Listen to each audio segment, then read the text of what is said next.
Bonjour, en fin de semaine, c'est le lancement de la nouvelle table tournante de Stab 33.33, une compagnie qui est démarrée en 2018. Moi, je fabrique des tables depuis 1999, puis la technologie de cette table-là, fabriquée en 1999, qui se démarque de tous les autres, a été apportée à tous les tables que j'ai fabriquées, dont le spindle au centre, le pivot, qui atteint un niveau de précision assez phénoménal, qui fait en sorte que, à moins que vous ne déménagiez, vous n'aurez pas besoin de démonter votre table tournante pour la nettoyer, l'entretenir, l'huiler. Ça va tourner pendant 25 ans et plus sans problème, sans entretien. Donc, la nouvelle table tournante reprend toujours la silhouette d'origine de 1999, toujours le devant qui est la projection des pattes et du plateau, mais celle-ci est en deux parties. Donc, l'idée était de mettre la table tournante et le moteur sur une plateforme qu'on peut niveler avec des isoacoustiques, des pieds ajustables par le bout des doigts, de façon à ce que le moteur et la table tournante soient sur le même plan. Puis maintenant, mes tables sont proposées avec mes bras parce que la compagnie Stab 33.33 maintenant fait 3 bras, toujours des 10 pouces.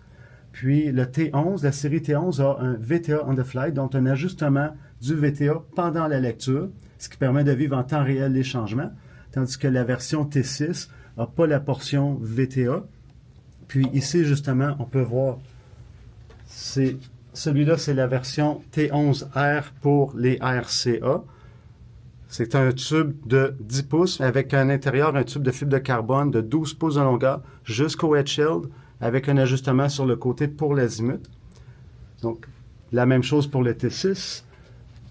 Puis, maintenant, depuis cette année, on a développé un système ici qui en fait, lui, son travail, c'est de monter et descendre le bras quand on a besoin. Donc, ça permet de choisir notre piste, puis après, d'aller s'asseoir avec.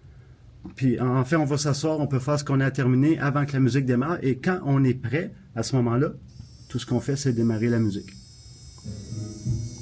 On peut monter à n'importe quel endroit quand on est prêt à monter le bras, quand on veut mettre un vrai pause.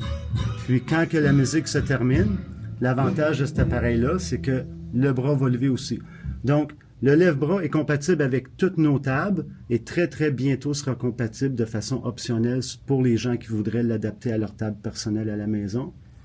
On va voir exactement ce qui se produit quand ça arrive au bout. Donc, on parle d'une montée de 3 mm en 6 secondes, donc un demi millimètre par seconde. Puis, cette table-là se détaille à 24 000 $ sans bras. Le onboard est ajustable, donc on peut monter presque tous les bras sur le marché. Seulement faire ici, on va dire un spaceau, désolé pour le terme, qu'on va faire si on a besoin pour la hauteur. Autrement, on peut mettre plusieurs bras. Puis, dans le cas de ce montage-là, c'est 28 000 $ avec le bras T11 qui a un connecteur DIN. Merci.